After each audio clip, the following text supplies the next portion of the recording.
나눠드린 프린트 아직 1과 그 첫 번째만 봤습니다. 그러니까 성경, 이거는 해석하는 원칙이 아니라 성경을 읽는 원칙이에요. 그래서 저희가 지금 다음 주에 이제 신간이 한 번 더 나오는데, 이제 성경 읽기와 암송이라는, 책입니다. 그래서 성경을 읽고 이제 암송하는 거에 대한 어떤 중요성에 대해서 또 이렇게 해놓은 책인데, 성경 연구의 가장 기초는 성경 읽기에 있거든요. 그래서 제가 처음에 말씀드린 것처럼 어떤 성경을 연구하는 것이 또 해석하는 이 방법을 공부하는 것이 기교에 대해서 공부하는 거라면 기초 체력은 바로 성경 읽기예요. 그렇죠? 그래서 그 2002년에 히딩크가 와서 우리나라 대한민국 축구를 4강까지 끌어올린 건 기초 체력을 올려놨기 때문에 그것이 가능하다. 많은 전문가들이 그렇게 얘기를 하고 저도 참 동의가 되더라고요. 항상 우리나라 선수들이 후반전에는 막판 가면 기진맥진했는데 히딩크 감독한테 훈련받고 나서 막 후반전까지도 체력을 가지고 계속 뛰었잖아요. 그렇죠. 여유있게 뛰고. 그래서 그것이 굉장히 중요한데, 이 성경 해석하는 것도 마찬가지입니다. 성경을 해석한다는 게 뭐 다른 게 아니에요. 성경을 이해하는 거예요. 그러니까 성경 해석, 그러니까 무슨 뭐 대단히 어떻게 보면 학문적이고 뭐 다른 나라 이야기 같이 들릴지 모르지만, 다른 말로 하면 하나님의 말씀을 내가 이해하는 겁니다. 하나님의 말씀을 이해하는 것. 근데 이 하나님의 말씀을 이해하는 거는 하나님의 말씀을 읽는 것에서부터 시작한다는 거예요. 하나님의 뜻을 아는 것. 하나님의 말씀을 이해한다는 건 하나님의 뜻을 아는 거예요. 그렇죠. 나를 향한 하나님의 뜻, 이 세상을 향한 하나님의 뜻이 무엇인지 이해하는 겁니다. 이 세상이 어떻게 될 것이고 내가 앞으로 어떻게 될 것인지에 대해서 하나님께서 미리 성경에 다 말씀해 놓으셨어요. 근데 그걸 내가 이해하는 거예요. 그렇죠. 이게 성경 해석이고 성경 연구입니다. 뭐 다른 게 성경 연구가 아니라.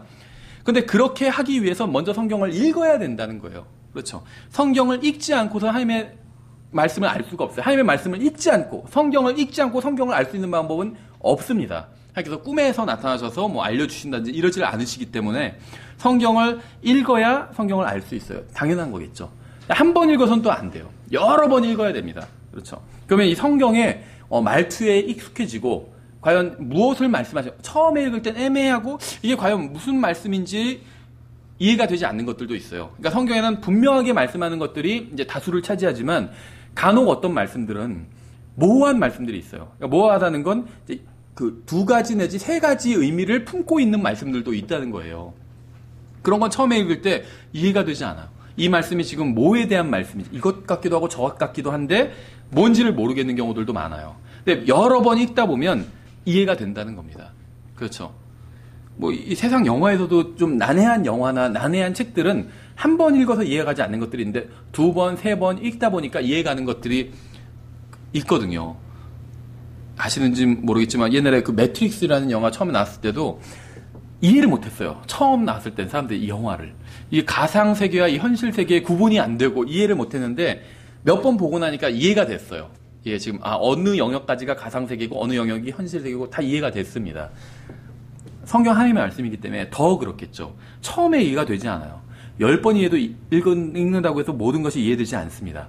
100번 읽는다고 해서 모든 것이 이해되는 건 아니에요. 그런데 구원받은 사람이 읽는다면 많은 것을 이해할 수 있습니다. 근데 구원받지 않은 사람이 읽으면 성경의 대부분이 이해가 안 돼요.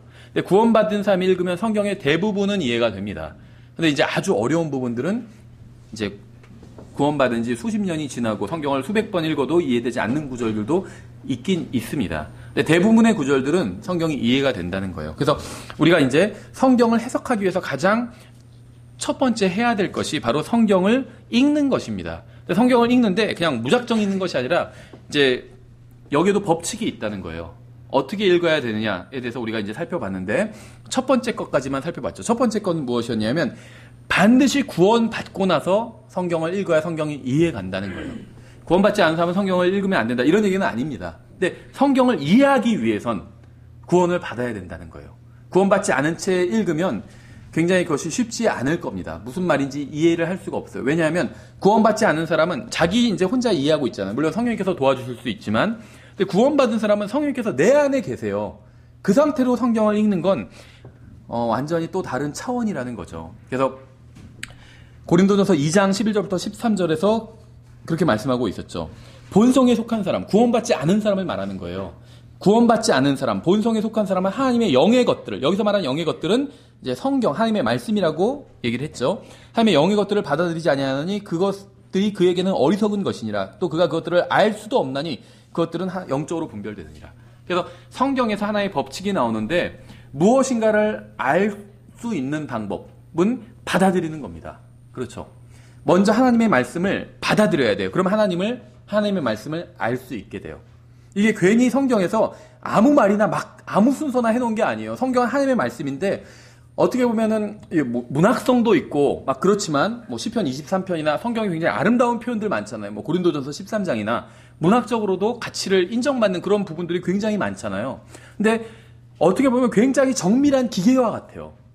하나님의 말씀이 순서가 있다는 거예요. 아무렇게나 막 좋은 말들을 그냥 아무렇게나 막 열거한 것이 아니라는 겁니다. 받아들여야 돼요, 먼저. 그러면은 알 수 있게 됩니다. 받아들이지 않으면 알 수 없게 돼요. 예수님을 받아들이면 예수님을 알 수 있게 됩니다. 예수님을 받아들이지 않으면 예수님을 알 수 없게 돼요. 하나님의 영의 것들을 받아들이면 알 수 있게 돼요. 받아들이지 않으면 알 수 없게 된다는 거예요. 그래서 먼저 예수님을 받아들여야 돼요. 하나님을 받아들여야 됩니다. 그래야지 하나님의 말씀을 알 수 있게 된다는 거죠. 이게 이제 첫 번째 법칙이에요. 그래서 반드시 예수님을 믿어야 성경을 이해할 수 있습니다. 예수님을 믿지 않으면 성경을 이해할 수가 없어요. 이걸 고린도서 3장에선 다른 식으로 표현하고 있는데 이렇게 얘기하고 있어요. 그런즉 우리에게 이 같은 소망이 있으므로 우리는 매우 분명한 말을 사용하고 이스라엘 자손들이 이미 사라진 것의 마지막을 똑바로 보지 못하게 하려고 모세가 자기 얼굴을 베일로 가린 것 같이 하지 아니하노라. 그러나 그들의 마음이 가려졌으니 이는 이날까지도 옛 상속 언약의 말씀을 읽을 때 바로 그 베일이 벗겨지지 아니한 채 남아 있기 때문이라. 그 베일은 그리스도 안에서 없어졌으나 이날까지도 모세의 글을 읽을 때 그 베일이 그들의 마음을 덮고 있도다. 그럼에도 불구하고 그들의 마음이 주께로 돌아서면 그 베일이 벗겨지리라. 이게 하나의 성경을 이해하는 비결이죠. 지금 뭐에 대해서 말씀하고 있죠? 하나님의 말씀에 대해서 얘기하고 있는데 특히 이제 구약 성경에 대해서 얘기하고 있죠. 그럴 수밖에 없어요. 신약 성경에서 하나님의 말씀이라고 그러면 사실은 좀 이제 폭넓은 걸 의미하긴 하지만 일반적으로는 구약 성경에 대해서 이야기를 하고 있습니다. 그럼 신약 성경에서 신약 성경을 뭐라고 부르는지 아세요? 저희 교회에서 아마 제가 한 설교를 다 기억하시는 분은 아실 수 있어요. 그런 사람은 없죠. 저도 다 기억 못 하는데. 신약 성경에서 하나님의 말씀을 여러 가지로 표현하지만 믿음이라고 표현할 때가 있어요. 믿음. 처음 들어보신 분도 있죠. 그 믿음 이런 식으로 불러요. 사도행전서 한번 보세요. 그 믿음을 순종하니라, 그 믿음을 받아들이라 이런 표현들이 나와요. 근데 이 그 믿음을 왜 그런 식으로 표현할 수밖에 없냐면 신약 성경에서 일단 하나님의 말씀이라면 대부분 구약 성경을 1차적으로 의미해요. 또 성경이라고 하면 특히 성경 기록 이렇게 말하면 구약 성경을 의미합니다. 당연히. 그렇죠. 왜냐하면 사도행전을 예를 들면 사도행전은 지금 주님께서 승천하신 때로부터 대략 AD 30년으로부터 그 다음에 대략 AD 60년 정도 이렇게 다루고 있잖아요. 그런데 사도행전이 거의 다 끝나고 나서 사실 기록이 된 거예요. 그렇죠. 당연히. 사도행전이 진행되는데 사도행전을 기록할 수는 없겠죠. 사도행전이 끝나고 나서 기록이 되었어요.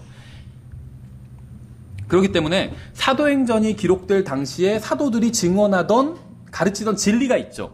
근데 그 진리는 1차적으로 구약 성경에 있는 진리가 있고 그 다음에는 구약 성경에 없는 더해진 진리가 있어요. 이걸 뭐라고 하면 계시라고 부르죠. 계시. 사도 바울도 계시를 받았어요. 예수 그리스도로부터. 그리고 그 계시, 자기가 받은 계시를 증언하기 시작했죠. 그렇죠. 에베소서에 예를 들면 교회에 관한 진리들이 나와요. 그렇죠. 그리스도의 몸에 관한 진리들이 나옵니다. 그럼 에베소서가 기록될 때 이 진리가 존재하기 시작했느냐? 그건 아니에요. 그렇죠. 그 전에도 이 진리가 존재했습니다. 그 사도들이 이 진리를 가르치고 다녔어요. 사도 바울이 특히. 그렇지만 기록한 건 에베소서에서 기록한 거예요. 그러니까 에베소서에 나오는 내용이 사도 바울이 그걸 기록하면서 만들어진 게 아니라는 거예요. 그 전에 그 전에 사도 바울은 그 진리를 예수님께로부터 받았습니다. 말씀을 받았다는 거예요. 그래서 그걸 가르치고 다녔어요. 그러다가 에베소서에서 그걸 이제 정리했을 뿐인 거죠. 그래서 성경에선 성경 기록, 성경이라고 사도행전에서 부르면 그건 대부분 구약 성경을 말하는 건데 이스라엘 백성들이 구약 성경도 받아들이고 이스라엘 백성들이 예수님을 거부한 이유는 구약 성경을 거부했기 때문이에요. 그래서 예수님을 받아들인 사람은 구약 성경도 받아들이고 그 믿음도 받아들였어요. 나중에 한번 읽을 때 찾아보세요. 그 믿음이란 표현이 나오는데 이게 다 신약 성경의 내용을 말하는 거예요. 기록되기 전에 신약 성경의 내용을 성경에서는 그 믿음 이런 식으로 부르고 있어요. 한번 찾아보시면 나옵니다. 아마 그리스도인의 공사 중 거기에도 제가 이 내용을 넣어놓은 걸로 기억해요. 4가지 믿음 이런 제목으로 해가지고 한번 찾아보시면 이해를 할 수도 이해하시는데 좀 도움이 될 겁니다. 어쨌든지 간에 성경에서는 지금 우리가 방금 읽은 고린도후서 3장에서 여기서 이제 어떤 말씀에 대해서 얘기하고 있는데, 이건 이제 구약 성경, 특히 모세의 글에 대해서 의미하고 있는 거죠. 한마디로 하나님의 말씀이 있어요. 이게 구약 성경이지만 구약 성경, 모든 성경은 예수 그리스도를 증언하고 있기 때문에 구약 성경을 잘 공부하고 다 받아들이면, 믿으면 예수님을 믿을 수 있습니다. 그렇죠? 이스라엘 백성들이 구약 성경을 거부했기 때문에 예수님을 믿지 않은 거예요. 그러니까 우리가 잘못 얘기하는 사람은 이스라엘 사람들은 구약 성경을 믿지만 신약은 안 믿는 사람들이라 이렇게 얘기하는 경우인데, 성경은 그렇게 말씀하고 있지 않아요. 이스라엘 백성들은 신약만 안 믿는 게 아니라 구약도 안 믿어요. 그래서 예수님을 안 믿는 거예요. 구약을 잘 믿으면 예수님을 믿습니다. 그렇죠. 사도행전 초창기에 신약 성경이 어디 있어요? 없지. 구약 성경만 있었잖아요. 제자들은 구약 성경을 제대로 믿었죠. 그래서 예수님을 믿은 거고, 구약 성경을 안 믿은 사람은 예수님도 거부해 버렸다는 거죠.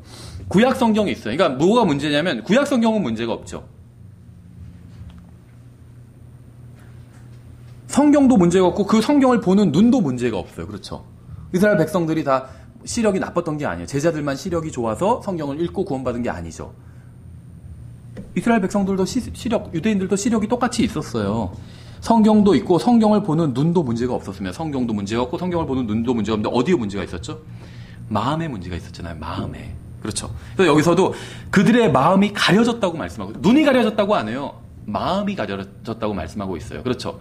마음으로 예수님을 받아들인 건 마음으로 받아들여야 되고, 예수님을 보는 것도 마음으로 봐야 됩니다. 마음으로.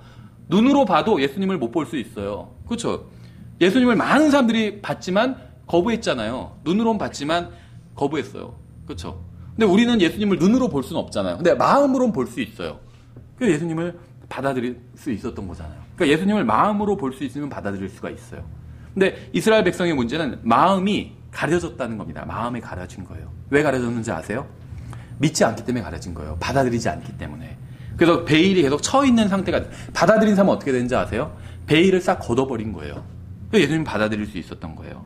성경에 문제가 있는 것이 아니라 마음에 문제가 있었다는 거죠. 근데 여기서 말하는 이 베일이 뭔 줄 아세요?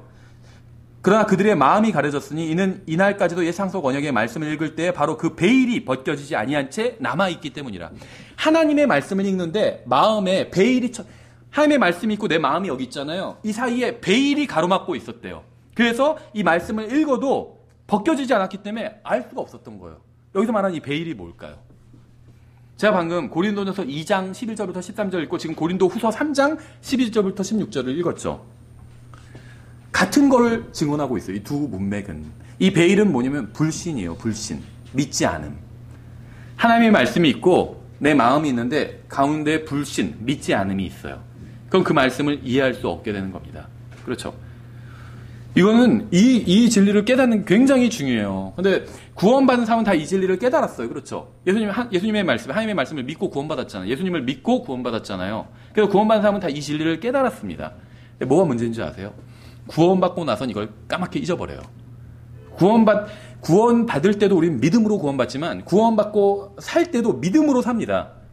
그렇죠. 하나님의 말씀을 대할 때도 믿음으로 대해야 돼요. 구원에 관련된 말씀만 믿음으로 대하는 것이 아니라 나의 삶에 대한 말씀도 믿음으로 대해야 되는 거예요. 그렇죠. 그게 뭐를 의미할까요? 성경에는 내가 어떻게 살아야 되는지가 나와 있어요. 내가 어떻게 구원받아야 되는지도 나와 있죠. 제가 그걸 읽고 저는 구원받았어요. 그렇죠. 여러분 중에서 그런 말씀을 듣고 구원받았을 거예요. 그렇죠. 근데 구원에 관한 말씀만 있는 것이 아니라 구원받은 사람이 이 세상에서 어떻게 살아야 되는지에 관한 말씀도 성경에 기록되어 있다는 거예요. 근데 우리는 구원에 관한 말씀은 믿음으로 받아들였어요. 그래서 구원받았습니다. 그런데 그 다음에 삶에 대한 말씀을 받아들이지 않은 거예요. 그래서 어떻게 살아야 되는지를 모르는 거예요. 나는 아는데 어떻게 살아야 되는지, 내 이 업계에 오래 있었기 때문에 어떻게 먹고 사는지 알아. 이런 분도 있을지 모르지만 어떻게 살아야 되는지 모른다는 건 뭐냐면 내 마음속에서 기쁨과 평안과 그런 게 사라진 거예요. 기쁨과 평안과 위로와 이런 게 사라진 거예요. 그럼 어떻게 사는지 모르는 겁니다.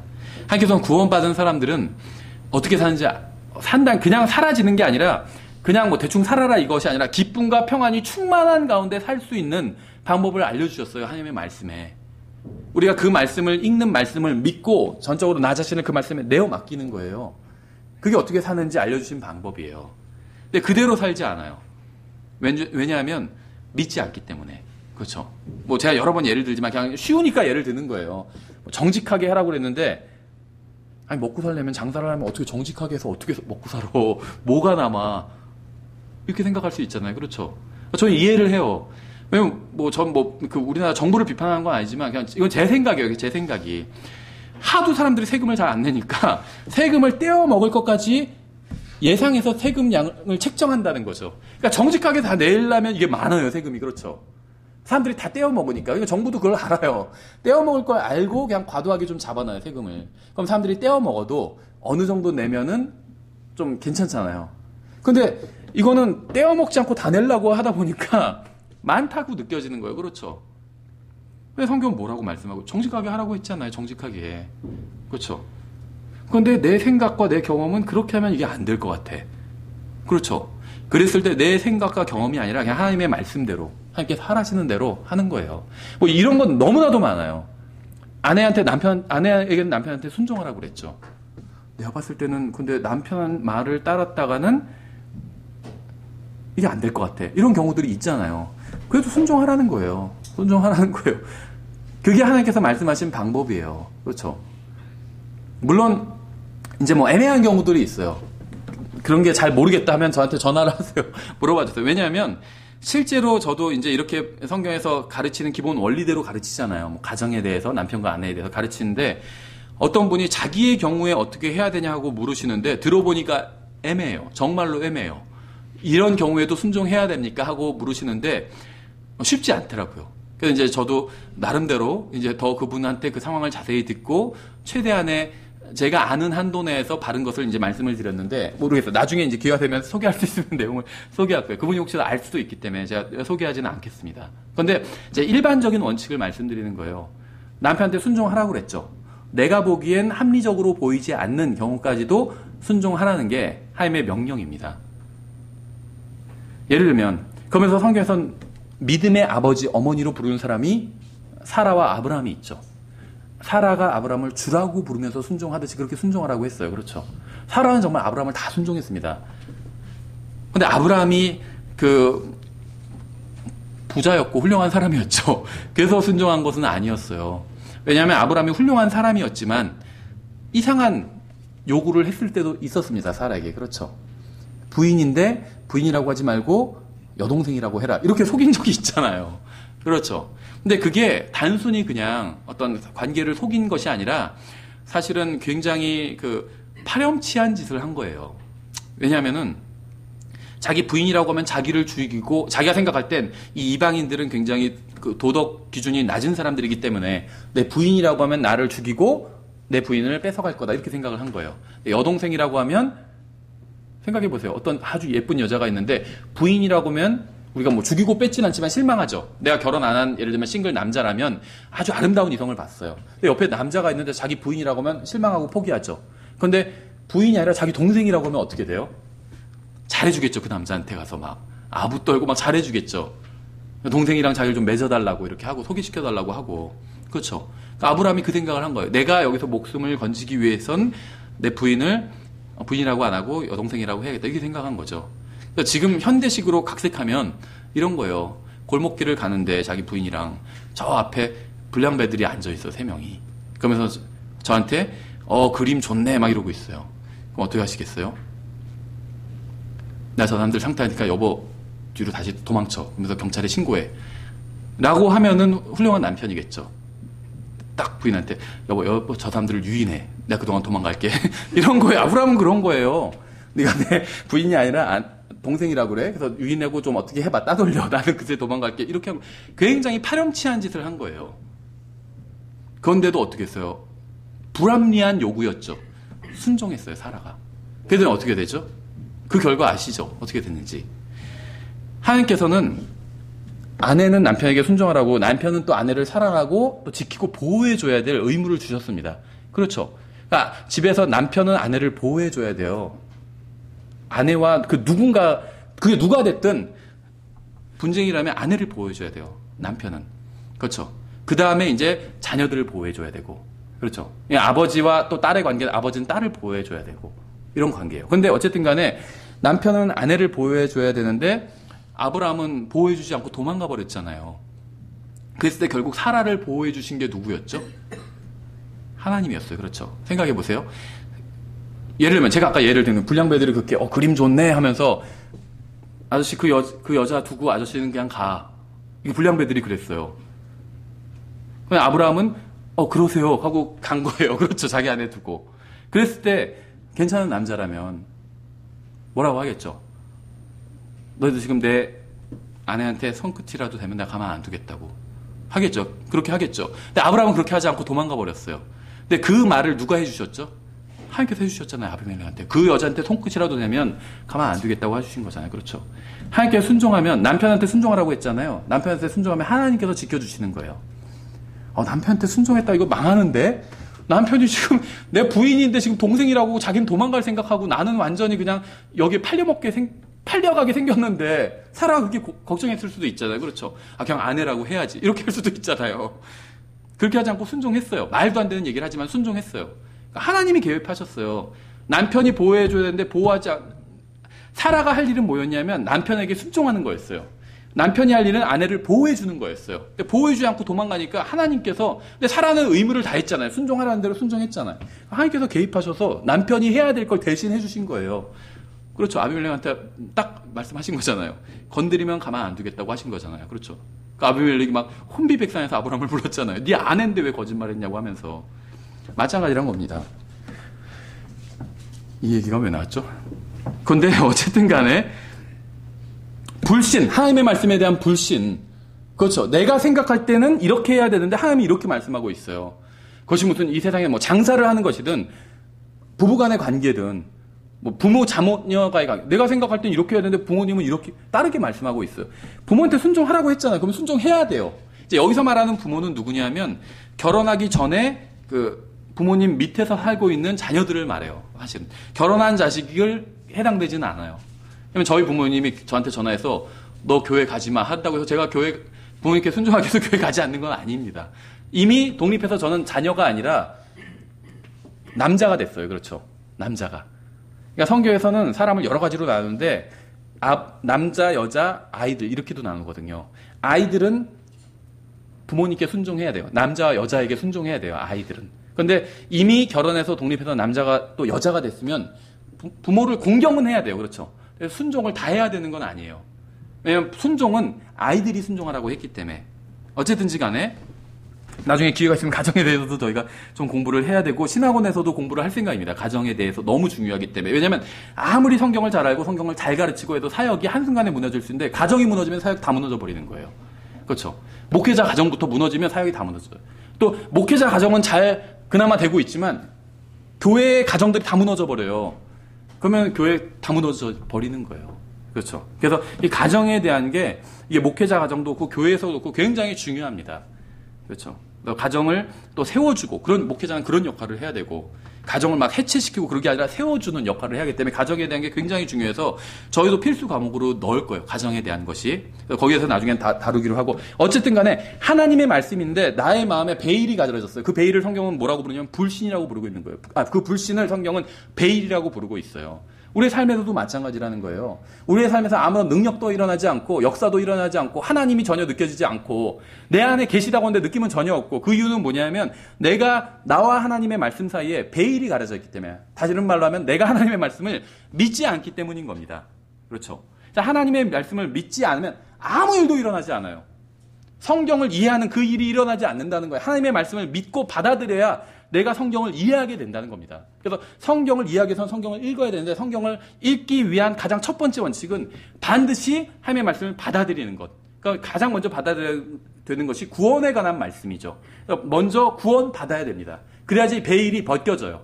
그럼 이제 거기서부터 시작되는 겁니다. 거기서부터 성경을 읽고 이해가 가기 시작하는 거예요. 그렇죠? 그래서 성경을 읽는 첫 번째 원칙은 반드시 구원받아야 된다는 것이고 두 번째는 성경 그 자체를 읽어야 된다는 거예요. 성경에 관한 책들이 있습니다. 저희도 성경에 관한 책들을 인쇄해 내고 있어요. 그렇죠? 그리고 올해가 될지 모르겠지만 아마 내년도에 출간하려는 책 중에 이제 성경 개론 책들을 출간할 거예요. 개론에 관한 책들, 구약 개론, 신약 개론. 그래서 성경을 좀 더 체계적으로 이해할 수 있도록 돕는 책을 출간할 건데 물론 이런 책이 필요하기 때문에 출간하는 것이긴 한데 가장 중요한 건 성경 그 자체를 읽어야 된다는 거예요. 그렇죠? 여러분들이 다른 책도 읽어야 되지만 성경을 반드시 읽어야 됩니다. 다른 어떤 책보다도 성경 자체가 첫 번째 순위가 돼야 돼요. 시간이 없어서 지금 다른 책과 성경 뭐 읽어야 되지 할 때 성경을 택하세요. 그건 후회하지 않을 거예요. 시간이 지금 별로 없는데 이 책이 흥미있는 것 같은데 이 책을 읽어야겠다. 이렇게 하지 마시고 시간이 충분히 있으면 성경도 읽고 그 책도 읽으면 돼요. 근데 요즘 너무 바빠서 시간이 없어요. 하나만 읽을 수밖에 없을 것 같아. 그럼 성경을 택하세요. 그러면 후회하지 않아요. 다른 책을 택하면 후회하게 됩니다. 그래서 여러분 성경을 읽어야 돼요. 그러니까 성경 읽기 원칙인데 두 번째 원칙이 성경을 반드시 읽어야 된다는 거예요. 성경을 읽지 않고 성경을 알 수는 없습니다. 성경에 대해서 읽는 것만으로는 충분하지 않아요. 성경 자체를 읽어야 됩니다. 성경 자체. 이사야서 34장 16절에서 이렇게 말씀하고 있죠. 너희는 주의 책에서 찾아 읽어보라 이렇게 말씀하고 있어요. 찾아서 읽어보라고 말씀하고 있어요. 찾아서 읽어보라고. 주님의 책. 성경은 주님의 책이죠. 물론 이제 여기서 말하는 주님의 책이 정확히 교리적으로 뭘 말하는지는 공부해봐야 되겠지만 어쨌든지 간에 성경은 주님의 책이에요. 그렇죠. 주님의 책에서 찾아서 읽어보래요. 찾아서 읽어보래요. 하나님의 말씀을 읽어봐야 돼요. 성경을 구매해라 이렇게 말씀하고 있잖아요. 성경 구매하는 게 잘못됐다는 게 아니라 좋은 거예요. 성경 구매해야 돼요. 그렇죠. 근데 성경을 읽어보라고 말씀하고 있다는 거예요. 읽어보라고. 사도행전 17장 11절도 같은 말씀을 하고 있죠. 이들은 데살로니가에 있는 사람들보다 더 고상하여 온전히 준비된 마음으로 말씀을 받아들이고 그것들이 그러한가 하여 날마다 성경 기록들을 탐구함으로 search, 찾아본다는 거예요. 그렇죠. 하나님 앞에서 고귀한 사람이 어떤 사람인 줄 아세요?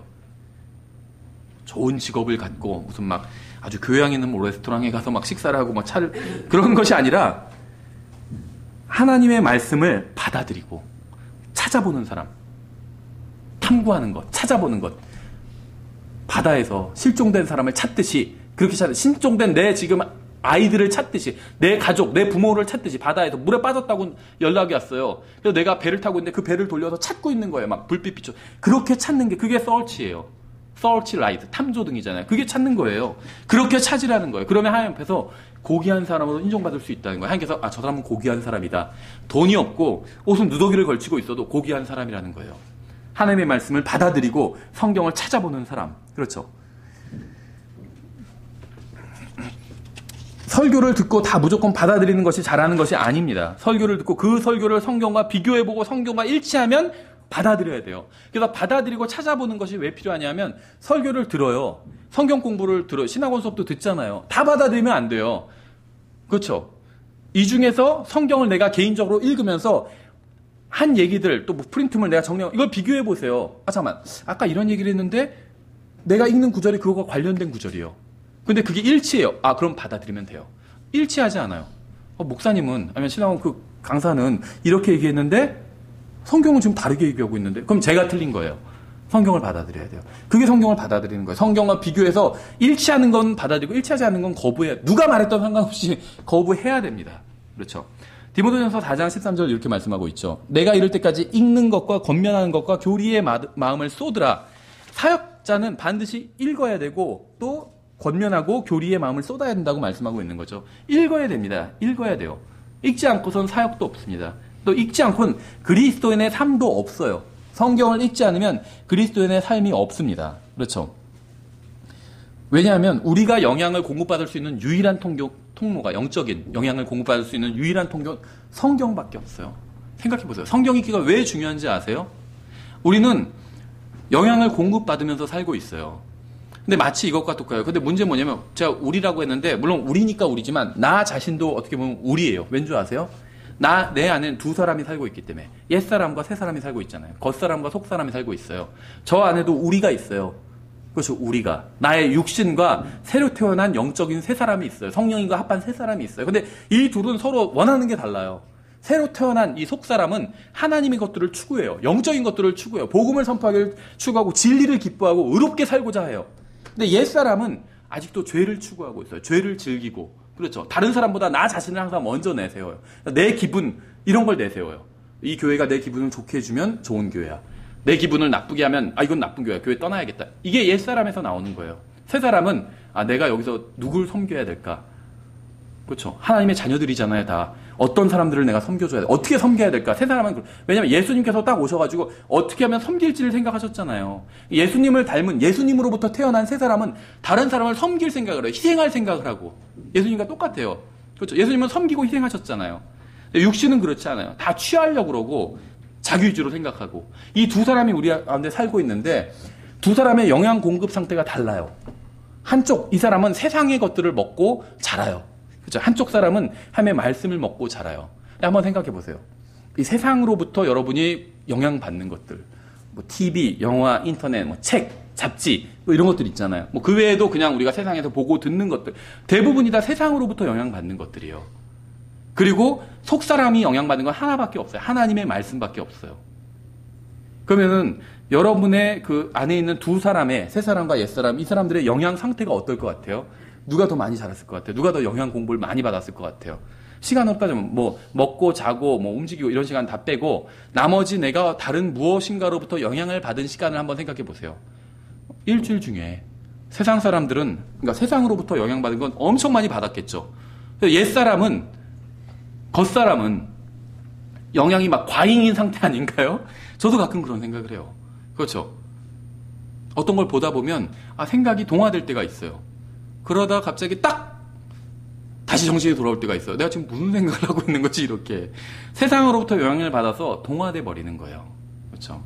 그러니까 뭐 예를 들면 근본주의자들은 뭐 TV나 영화 아예 못 보게 하거든요. 뭐 그게 맞는 걸 수도 있어요. 근데 꼭 그렇다고 해서 그게 정답은 아니에요. 그렇죠. 저도 뭐 집에는 TV가 없지만 필요한 건 내가 어떤 건 뭐 찾아서 보는 것도 있어요. 인터넷으로 다 볼 수 있으니까. 근데 예전에 어떤 목사님이 그런 얘기를 하시더라고요. 자기가 아침 드라마를 즐겨봤었대요. 근데 저도 이제 저희 결혼하기 전에 부모님과 같이 살았잖아요. 어머니가 항상 아침 드라마 보시거든요. 아침 드라마의 소재가 뭔지 아세요, 주로? 주로 불륜이에요. 그래서 한마음 미션에 가면 거기서 이제 그 드라마에 나온 어떤 형제님이 있어요. 그런 얘기를 하시더라고요. 자기가 아직은 자존심이 있어서 아침 드라마에는 안 나온다고 하시더라고요. 근데 자기가 아침 드라마에 나오면, 그 형제가 먹고 살기 힘들구나, 이렇게 생각하시면 된다고 하더라고요. 소재가, 왜냐면 아름다운 걸 주로 하고 싶은데, 소재가, 소위 말하는 막장, 그렇죠. 막 불륜, 이런 것들. 그러니까 그런 건 자기도 그런 건 하고 싶지 않은 거예요. 이왕이면 좋은 걸 하고 싶지. 근데 먹고 살기 힘들면 어쩔 수 없죠. 그런 거라도 해야지. 근데 그런 걸 보면서 나의 마음이 거기에 영향을 받게 된다는 거죠. 그래서 어떤 목사님이 가만히 보면서 이거는 안 되겠다. 내가 재미있으니까 계속 보게 되잖아요. 끊기 시작했대요. 나의 마음이 그걸로 해서 영향을 받기 때문에. 그렇죠. 나의 판단과 가치관과 나의 세 사람까지 다 영향받아 버리는 거예요. 그렇죠. 왜 저는 타이탄이라는 영화 있잖아요. 뭐 어떻게 보면 아름다운 영화라고 생각해요. 뭐 역대 영화에 뭐 몇 손가락 안에 들 정도로 꼽는 뭐 그런 영화로 평가를 받거든요. 근데 거기 저는 봤어요. 하도 유명하다고 그래서 봤어요, 인터넷으로. 근데 거기서 보면은 여자 주인공과 남자 주인공이 나오죠. 아주 잘생긴 남자 주인공과 그래도 비교적 좀 괜찮게 생긴 여자 주인공과 그 다음에는 또 약혼자가 나오고. 근데 그게 100년 전이잖아요. 그럼 100년 전에 약혼은 결혼이에요. 우리나라만 그런 게 아니라 누가 정혼했다 그럼 결혼한 거나 마찬가지예요. 그래서 그 정혼이 파기되면 그게 대단한 수치였고 그랬어요. 그렇죠. 영국도 마찬가지였어요. 굉장히 보수적인 사회고 약혼을 했으면 그거는 결혼한 것과 마찬가지예요. 어쨌든지 간에 약혼자가 있죠. 결혼한 사람이 있어요. 성경에 의하면 약혼은 결혼이에요. 우리가 예수님과 약혼했죠. 근데 우리를 정혼한 신부라고 부르거든요. 요셉과 마리아가 약혼했었죠. 정혼한 신부라고 부르잖아요. 성경은 약혼을 신부라고 그렇게 취급을 해요. 이건 엄청난 진리거든요. 왜냐하면 우리가 나중에 하늘나라에 가면 어린 양의 혼인식이 열리고 그러고 나서 예수님과 남편과 아내로서 친밀한 관계를 맺게 되죠. 근데 하늘나라서부터 그게 시작되는 것이 아니라 이 세상부터 시작된다는 거예요. 원하면 생각해보세요. 하늘나라에서 예수님을 직접 보면 얼마나 친밀한 관계로 교제를 나누겠어요. 그렇죠. 하늘나라에 가면 우리는 예수님과 엄청 친밀하게 교제를 나눌 겁니다. 분명히. 근데 여러분이 원한다면 이 세상에서부터 그렇게 할 수 있어요. 왜냐하면 이 세상에서부터 우리를 신부라고 부르고 있기 때문에 정혼한 신부라고 부르고 있어요. 신부라고. 그렇죠. 그래서 어쨌든 정혼한 사이는 신부예요. 근데 그 여자가 아주 잘생긴 사람이랑 바람을 피잖아요. 그렇죠. 외도를 하잖아요. 근데 생각해 보세요. 거기서 남자 주인공이 그 레오나르도 디카프리오인가 그 잘생긴 남자가 아니라 아주 추하게 생긴 못생긴 사람이었다고 생각해 보세요. 그러면 어떻게 생각할 거예요? 저 여자는 왜 저런 사람이랑 놀아나지? 이렇게 생각하겠죠. 아주 잘생긴 사람이랑 괜찮은 여자가 만나서 막 연애를 하니까 어떻게 생각이 되죠? 아름다운 사랑으로 보이잖아요. 그렇죠? 공감이 되고 막 내가 감정이입이 돼서 나중에는 막 남자가 물에 빠져 죽잖아요. 아, 스포일러인가요? 뭐 상관없죠. 오래됐으니까 물에 빠져 죽잖아요. 그럴 때 막 안타깝잖아요. 저도 안타까웠어요. 아, 좀 이어지지 왜 죽지 하면서. 그러다 갑자기 번쩍 정신이 들더라고. 지금 내가 뭔 생각을 하고 있는 거지? 영화를 보면서 우리는 아름다운 사랑이라고 하는데 하나님 뭐라고 부르시죠? 간음이라고 불러요. 간음이라고. 그렇죠? 나의 생각을 바꿔버리는 거예요. 이 세상의 것들이 아름다운 영화예요. 이 세상에서는 아름다운 영화라고 평가해요. 아주 지저분한 영화다 이렇게 평가하는 건 본 적이 없어요. 평론 중에서. 아름다운 사랑 이야기로 평가되고 이해가 돼요. 저도 그렇게 부르는 게. 그런데 하나님의 말씀의 관점으로 보니까 그거는 간음이에요. 뭐라고 포장해도 죄는 그냥 죄예요. 성경에서는 하나님은. 그렇죠. 근데 우리 마음이 옛사람이 공급받으면 자꾸 새사람이 아니라 그렇게 된다는 거예요. 그렇지 않나요? 그래서 하나님의 말씀으로 우리는 공급받아야 됩니다. 그래서 하나님의 말씀을 읽는 게 너무 여러분이 모르는 사이에 정말 뭐 개구리가 그 물에 빠져서 거기에 끓이면은 무슨 끓는 물에 넣으면 처음에 뜨거운 물에 넣으면 튀어나오지만 찬물에 넣고 끓이면은 서서히 그걸 못 느끼고 익어가는 것처럼 우리가 알지도 못하는 사이에 세상에 완전히 잠식당하게 돼요. 그냥 세상에 그냥 발만 담기는 게 아니라 나중에 그냥 코까지 차고 머리 위로 세상이 그냥 출렁거리는데 모르게 된다는 거예요. 전혀. 그렇죠. 자기는 벌써 영적인 생명은 그냥 익사한 건데 뭐 지옥에 갔다는 얘기가 아니라 끝장나 버린 거예요. 왜냐하면 영적인 사람이 안에 있지만 아무런 행동도 하지 않으니까 식물인간처럼. 그렇죠. 그리고 육신적인 사람은 막 왕성하게 활동하고 있고 그 이유는 하나님의 말씀을 읽지 않았기 때문이에요. 내가 세상적으로 변한 이유가 뭔지 아세요? 하나님의 말씀을 읽지 않기 때문이에요. 하나님께서 말씀하시는 걸 내가 듣지 않는 이유가 뭔지 아세요? 다른 사람을 사랑하는데 사랑하지 않는 이유가 뭔지 아세요? 하나님의 말씀을 읽지 않기 때문이에요. 뭐 대부분의 원인이 다 여기에 있어요. 어떻게 보면 영적인 질병은 처방하기가 쉬워요. 대부분의 질병은 하나님의 말씀을 읽지 않는 데 있어요. 하나님의 말씀을 읽지 않는 데. 여러분 삶에 문제가 있는 게 있다면 다 원인을 쫓아가 보면 하나님의 말씀을 읽지 않는 데 있어요. 그렇죠?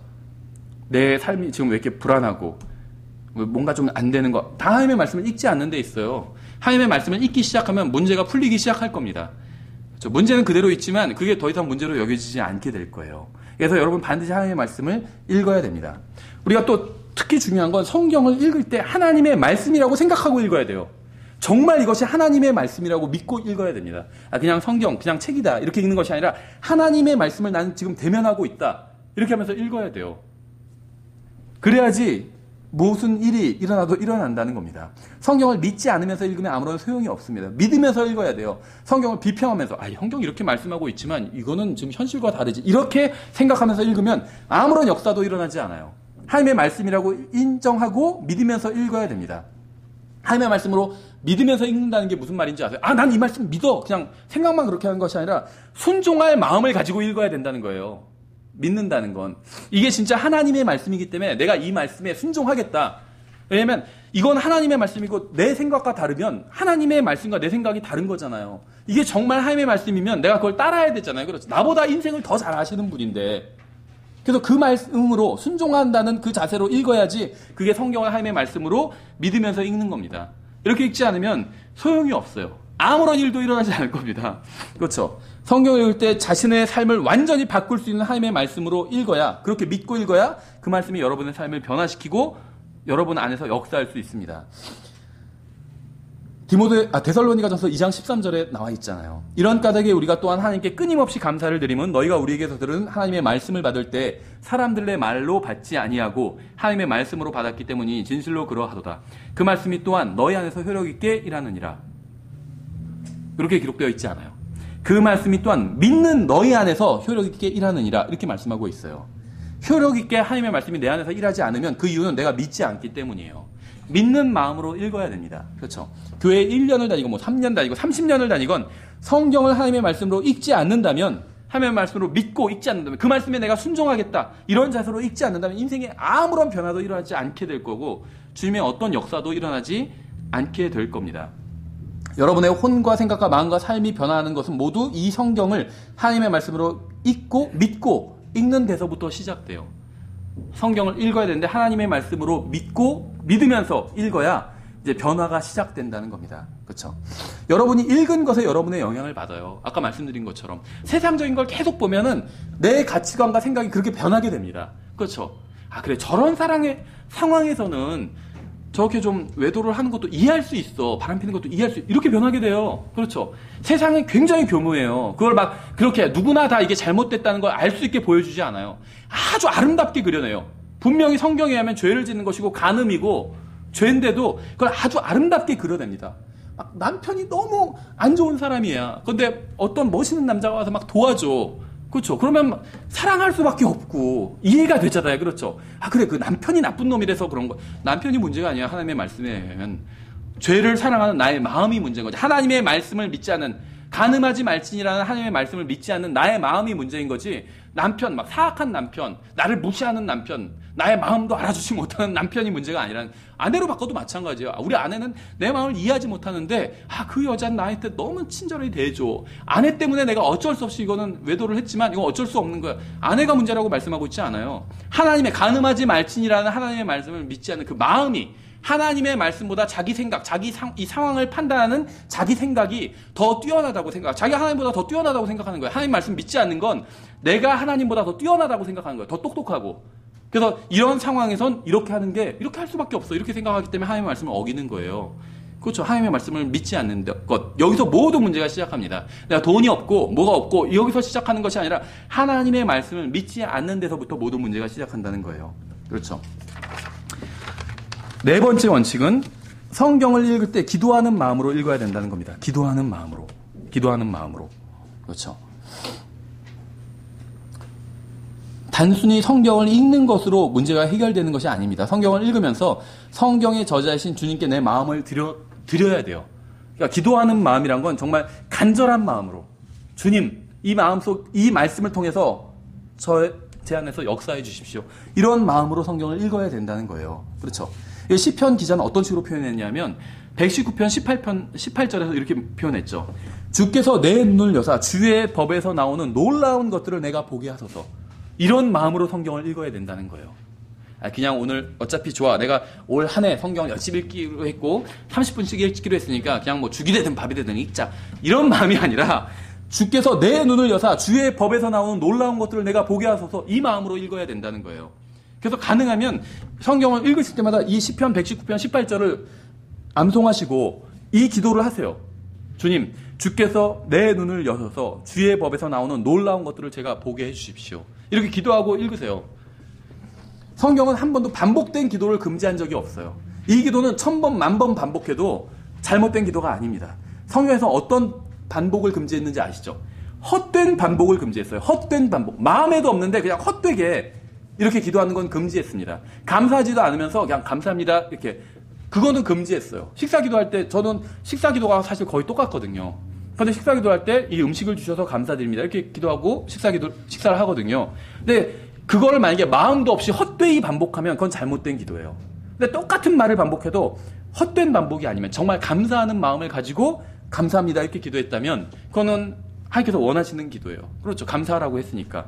내 눈을 열어주십시오. 이게 그냥 하는 말이 아니라 헛된 반복이 아니라 간절한 마음으로 반복하는 것은 잘못된 기도가 아닙니다. 예수님께서도 겟세마네에서 똑같은 말로 같은 말로 3번 반복해서 기도하셨다고 말씀하고 있어요.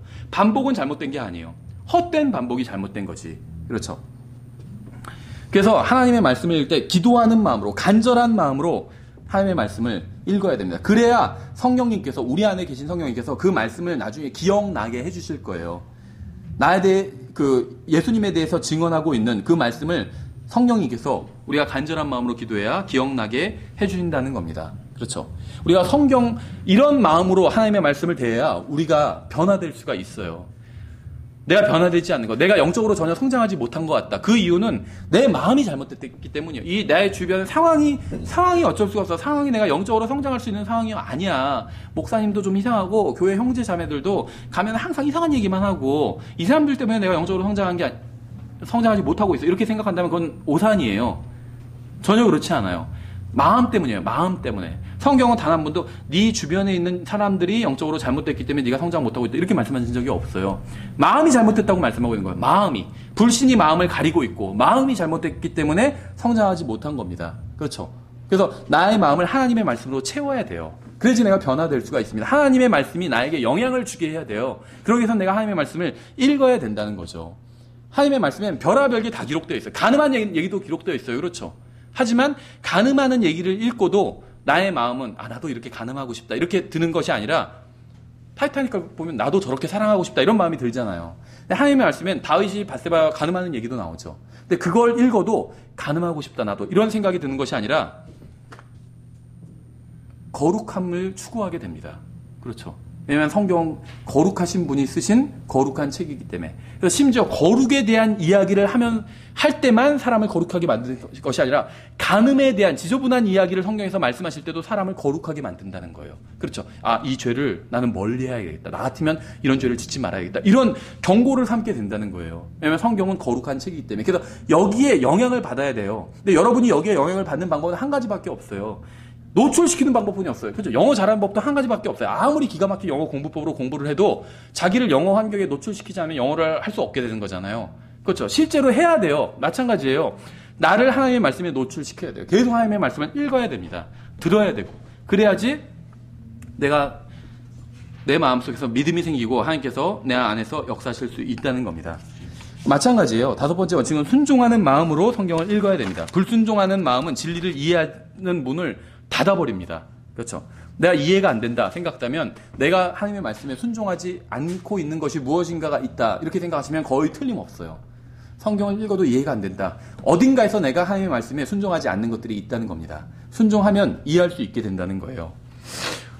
우리가 오늘 읽고 이해한 말씀에 순종하는 마음을 가지고 있다면 하나님께서 내일 더 깊은 진리로 우리를 인도해 주실 겁니다. 그렇지 않을까요? 상식적으로도. 하나님께서 나에게 뭐를 알려주셨어요. 그런데 내가 거기에 순종해요. 그러면 어떻게 되죠? 다른 걸 또 알려주시겠죠. 하나님께서 나에게 뭘 알려주셨는데 내가 순종하지 않아요. 그러면 하나님께서 또 알려주고 싶으실까요? 그러니까 우리가 하나님의 말씀을 알고 있는 이유는 우리가 똑똑하고 잘나서가 아니라 하나님께서 우리에게 알려주셨기 때문이거든요. 근데 하나님께서 우리에게 알려주시는데 그건 조건이 있어요. 어떤 조건이냐면 순종하는 거예요. 순종하면 알려주세요. 하나는 알려주는데 순종을 안 해요. 그런데 2개, 3개 계속 알려주실까요? 어차피 순종 안 하는데 왜 알려주실 필요가 뭐가 있을까요? 그렇죠. 그렇잖아요. 자녀를 양육할 때도 아니면 학교에서 뭐 제자들을 가르친다. 하나 알려줬는데 하지 않아요. 그런데 계속 하지는 않으면서 다른 것도 알려주세요 이러면 알려주고 싶을까요? 그럼 야, 첫 번째 알려준 거나 좀 잘해 이렇게 얘기하게 되겠죠. 그렇죠. 근데 알려주는데 계속 순종하고 그대로 해요. 그럼 계속 알려주고 싶겠죠. 하나님도 마찬가지라는 거예요. 우리가 하나님의 말씀이 이해가 안 되는 이유는 순종하지 않는 무엇인가가 있기 때문이에요. 우리가 하나님의 말씀에 순종하면 하나님의 말씀을 더 이해하게 됩니다. 그래서 하나님의 말씀을 읽을 때 우리는 순종하는 마음으로 하나님의 말씀을 읽어야 된다는 겁니다. 그래서 성경을 읽을 때 우리가 반드시 해야 되는 기도들이 있는데 이 욥기 34장 32절에서 욥이 한 이 기도도 굉장히 대단히 그 중요한 기도예요. 어떤 기도를 했냐면 내가 보지 못하는 것을 주께서 내게 가르치소서. 내가 불법을 행하였을지라도 다시는 아니하겠나이다. 그렇죠. 대단하죠. 근데 우리는 여기서 절반만 기도해요. 내가 보지 못하는 것을 주께서 내게 가르치소서. 좀 배우고 싶다. 성경을 알고 싶다. 이게 잘못된 건 아니에요.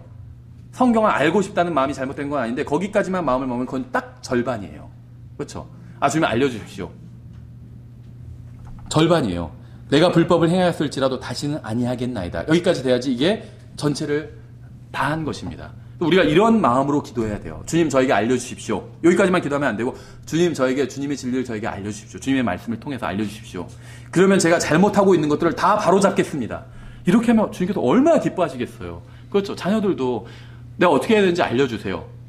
여기까지만 끝나지 않고 알려주세요. 그러면요 제가 그 말씀대로 다 바르게 행하겠습니다. 이렇게 얘기하면 그 자녀가 얼마나 사랑스럽겠어요. 그렇죠. 나의 모든 것을 다 전수해주고 싶겠죠. 그래서 욥은 단순한 정보를 얻기 위해서 주님께 나아간 것이 아니었습니다. 이러면 실패해요.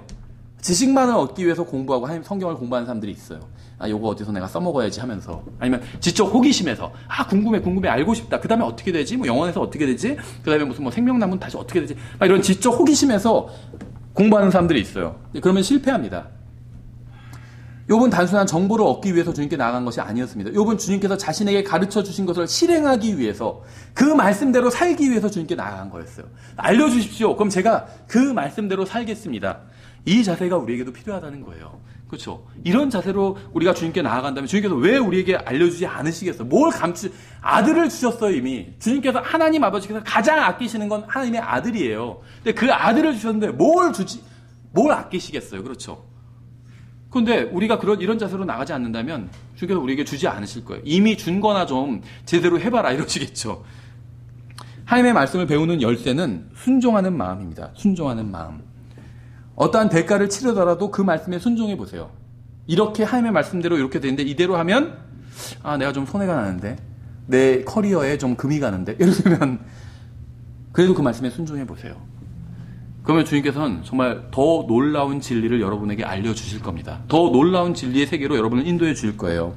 주님의 말씀에 주의를 기울이지 않고 마음을 쏟지 않는 사람에게 왜 성령님께서 진리를 가르쳐 주시겠어요?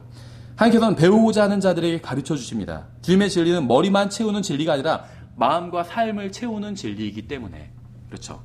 우리가 5대까지 살펴봤고 다음 주에 6제부터 이어서 살펴보고 그 다음에 이제 2과 내용도 들어가도록 하겠습니다. 그래서 오늘 여기까지 보겠습니다. 네, 수고하셨습니다.